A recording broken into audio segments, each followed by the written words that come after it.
When you see the operation at Barrett, you will not see solely automated processes with people that are just punching a time card. There are people that are artists with a welder. There are machinists that are lifelong master machinists. That is a huge collection of some of the most talented people in Tennessee, or in the world, actually. That's a big part of what contributes to the precision of our products. That drive and that directive comes from the top down. There's only been 4 people that's designed a gun that got adopted by the U.S. government in the last 100 years. John Browning, Gene Stoner, John Grand, and Ronnie Barrett. Working here is making history.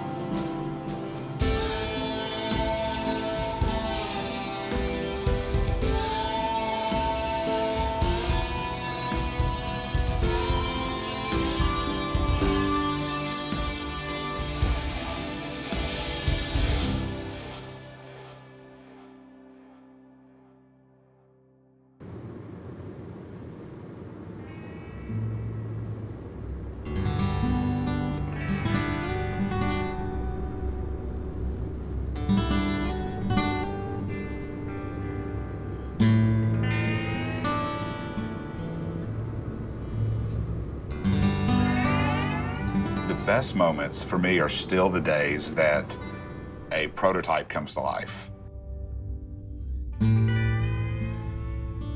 Part of the Barrett DNA is our designs.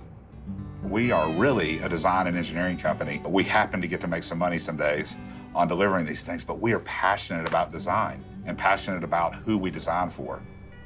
The day that we take a design that's been in our heads and then on a computer screen, and now as parts that we can actually feel move and see function, that's the best feeling.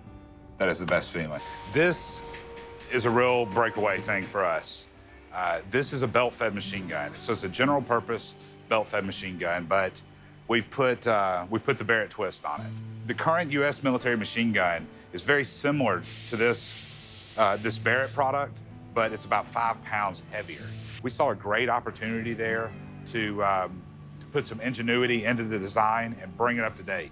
And we did that. So not only did we get a lot of weight off of the gun, we added a lot of features that were desirable, and we think it's gonna be a big winner for us. It will really change Barrett again. It'll be like a next evolution of our company. It can be challenging to run a successful business when your primary goal is not making a profit. That's who Barrett is. We make our decisions based on building the best that we can absolutely build. Where are you talking about this radius? I'm looking to change this radius here to much larger. This is where we had that crack develop once before earlier. Or is this already the change? That This was is big. the change. Okay. This is the change. I'm talking about the one right under here on this bottom side. You can see it through under here. I was originally interested in interchangeable parts with the other gun. Yeah. But now I'm not. I just soon, as long as they fit our rifle or our machine gun, that's all. We're not making wash machines here. Everything that we make on any of the rifles that have government use, everything must be perfect. There can be no missing the heat treat or leaving off this torque spec or something like that. It all has to be right, because some son or daughter will lay in the mud and fight with it to the bitter end. So it is a big responsibility, and I just will not have it where we let them down. Nothing can go wrong with their gun. It would just be so unacceptable. These guys know every millimeter of these weapons. And even now, Ronnie, he'll say, yeah, well, see this little spot right here? And of course, I have no idea what he's talking about, because he's like Einstein on a gun, and I'm not. I go, yeah, I see it. He goes, this needs to be shaved down about maybe 2 millionths of a millimeter down, and then it's gonna be able to do X, Y, Z. I would say that everyone at Barrett has a great deal of ownership and emotional ownership in what they're doing. They're all passionate about making everything perfect, and we've joked before that sometimes we take it too far. It doesn't matter how great the weapon is, he is continually improving on the weapon, and I think that really speaks to his craft. You know, he is a craftsman. For me as a songwriter and as a country music artist, you're never satisfied, ever, with what you wrote. The next one you write, you're trying to write it even better, and the next, and the next, and the next. And I think Ronnie really applies that same integrity, and Chris, to the weapons that they create. Acceptance from the customer is a huge win for us, especially when we're dealing with some of the toughest customers in the entire world.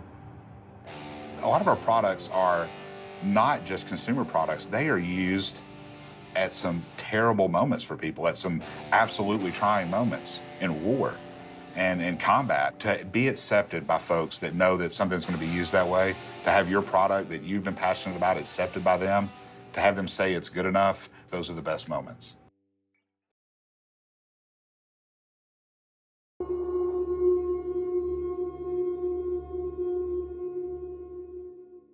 From my earliest memories, he was always passionate about gun collecting, history, shooting, and of course I grew up seeing that and wanting to be like Dad.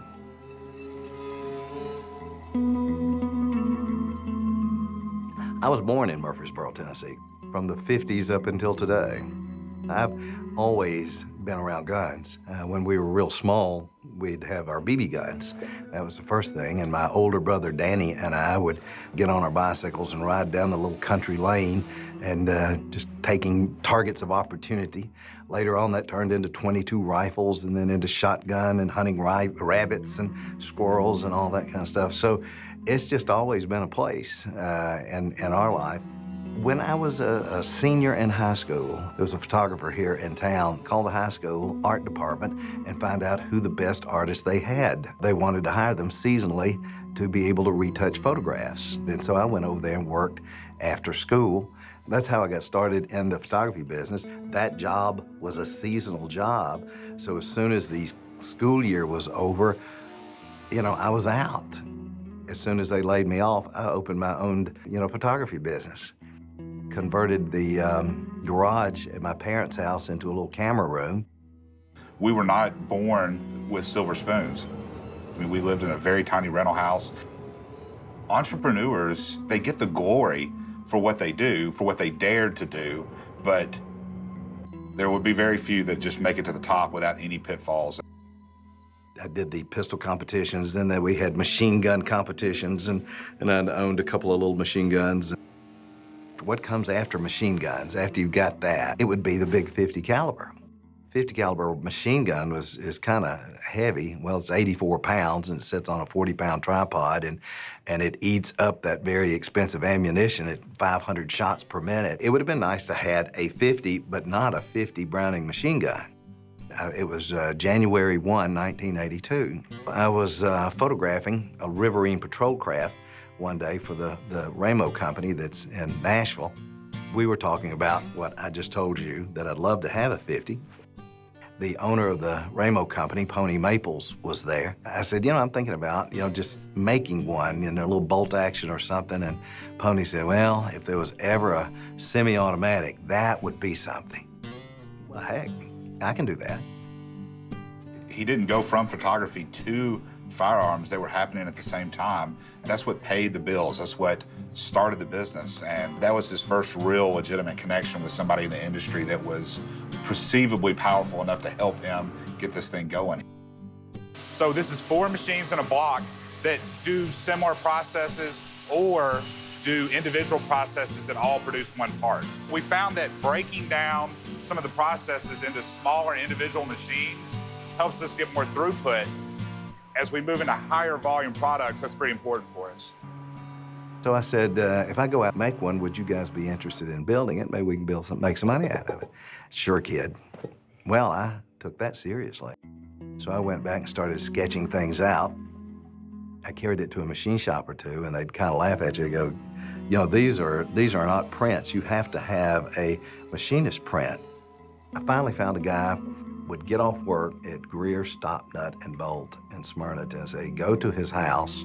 He had a little small one-bay garage out in back of the house, and in there was a mill and a lathe. When he finished having dinner at 6 o'clock or something like that, I'd be there waiting, and we'd go out there, and I would show him what I want done, bring him the steel, and drill me a hole here, do that. I could understand my drawings, and I could explain it to him.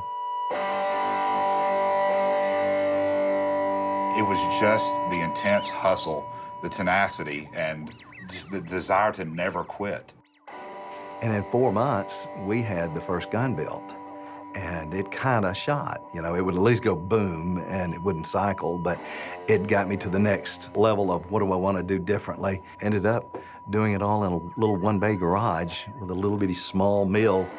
What we've done here is we've given the guys who are actually creating the part the responsibility and the authority to inspect what they're doing. So it's not like we make a part and then cart it off to a quality lab where it gets checked. You know, the people who are actually responsible for the outcome of the whole product can check their own work right here. I took the gun to the Houston Gun Show and put it up on the table and showed this new gun with the video of it running a little bit. I ended up pre-selling about 30 of the guns, and which I sold at $2,300 because I thought I ought to be able to make that gun for $1,000. Well, making 30 guns was a heck of a lot harder than making just one. Took me about 9 months to get those out, but finally got them out the door. They cost me $8,000 a piece. That didn't work out too good. I guess it's one of those things that took you 20 years to be an overnight success.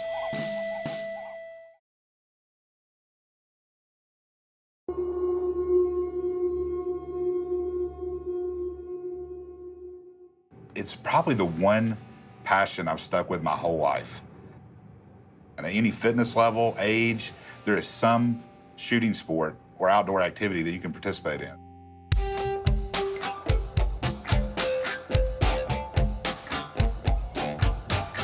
When you're 16 years old, maybe you don't grasp what's going on with things and what these challenges are, because the world is all new to you and everything is possible. But gosh, when you first came in here full time, it was back in the sandblaster, running the sandblasters, running the spot welders and everything, and it wasn't no time before he comes up and he says, "We're doing this wrong, or we can do this more efficiently." you're doing this wrong. Well, you know what? Yeah. You know, things had progressed. Yeah. Things had progressed, and we were doing it the way that I had learned it, which, you know, gosh, the way I learned it is by buying one and starting up. Yeah. Well, you know, a set of fresh eyes comes in and takes a look in and says, if we bought this machine and that machine, we could get twice as many of them done in the same amount of time. And so that's the kind of stuff that Chris brought in. So you modernize the plant. You know, I was operating things on a shoestring back then. And now I'm using all your shoestring. Yeah. The shoestring type thing is the way we had to run the business for a long time. The Army show in Washington, the Association of the United States Army, the displays up there were very expensive. I mean, even a 10 by 10 was, I don't know if it was $16,000 or whatever. I didn't even have any money.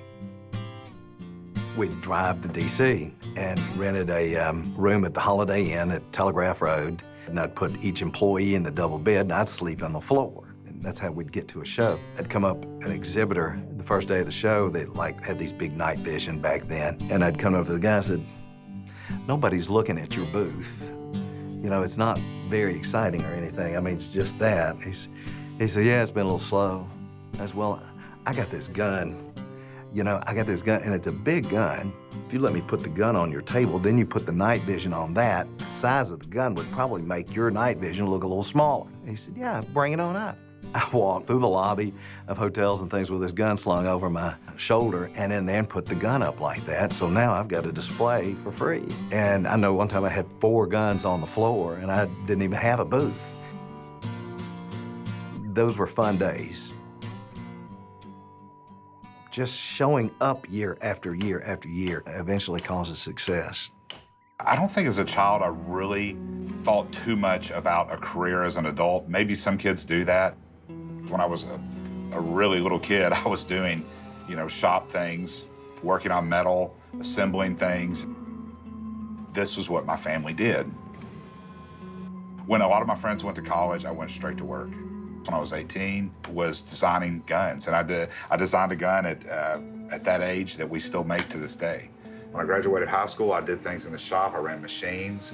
I managed inventory stuff. I've done everything. I've welded, I've deburred, moved into design. And you know, the last few years I've paid attention to sales to learn that. Now I'm really paying attention to marketing, and I think we got sales where it needs to be. So it's been a real journey. This is not a completely unique scenario at Barrett. I mean, there are other old family businesses, but getting from the first generation, from a founder of a business who suffered through all those things we talked about and had that spirit to make this thing happen. It can be tough on a family.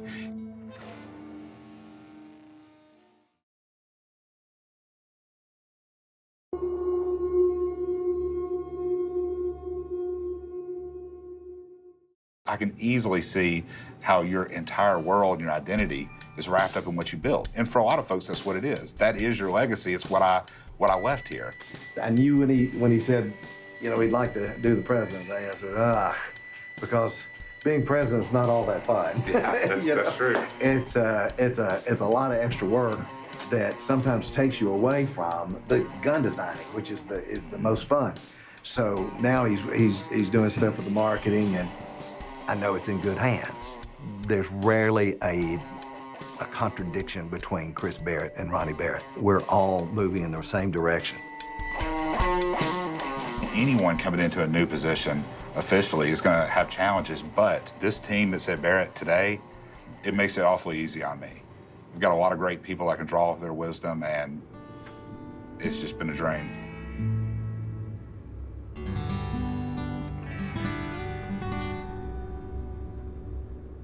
Tennessee has turned out to be a wonderful place to build a business. With the creative epicenter that Nashville is, and not just for music anymore, it's become a big magnet for talented and great people.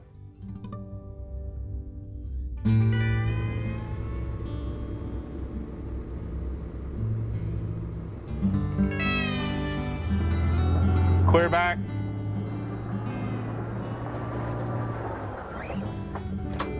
All right, let's go.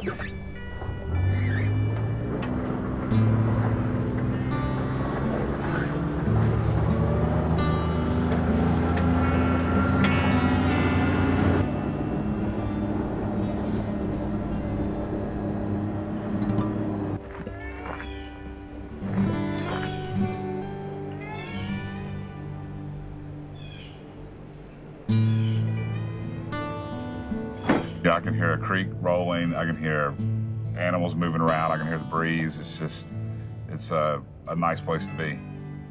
So it is absolutely relaxing, and sometimes it's nice just to do it by yourself. I come out here all the time. I'll bring boxes of ammo and go through different loads that have come out. So yeah, you can lose a lot of time out here.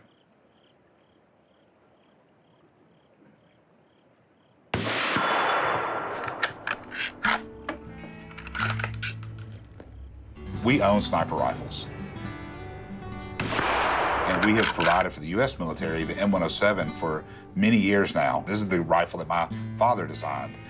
We have a next generation rifle that is a smaller caliber that is called the MRAD, multi-role adaptive design. So the gun is configurable. And that was a real mold breaker for rifles in this long-range precision class. And a father and son have never individually designed rifles that have been adopted by the U.S. military. Same cartridge, same adjustments on the optic. So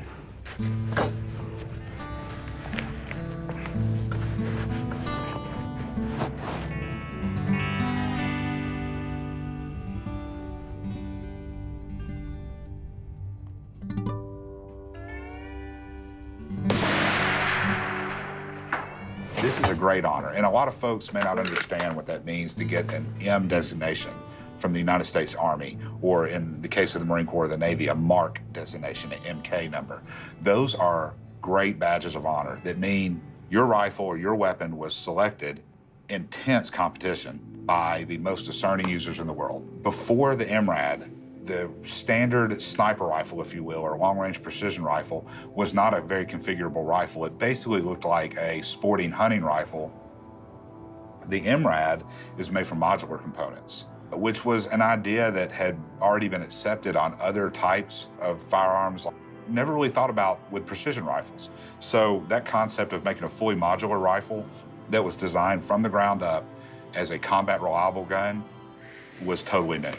We're just getting started. This really should have happened 12, 15 so years ago. This is coming about because of Chris Barrett. He's just not gonna let us sit here on our laurels. We gotta have more products, a bigger line, a more diverse line, so we're not just the big 50 caliber thing anymore.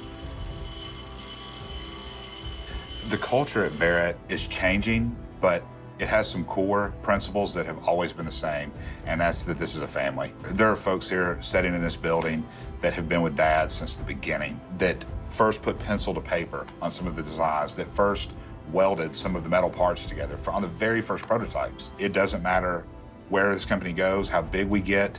If we start other companies, we're not gonna let that go. This is the way.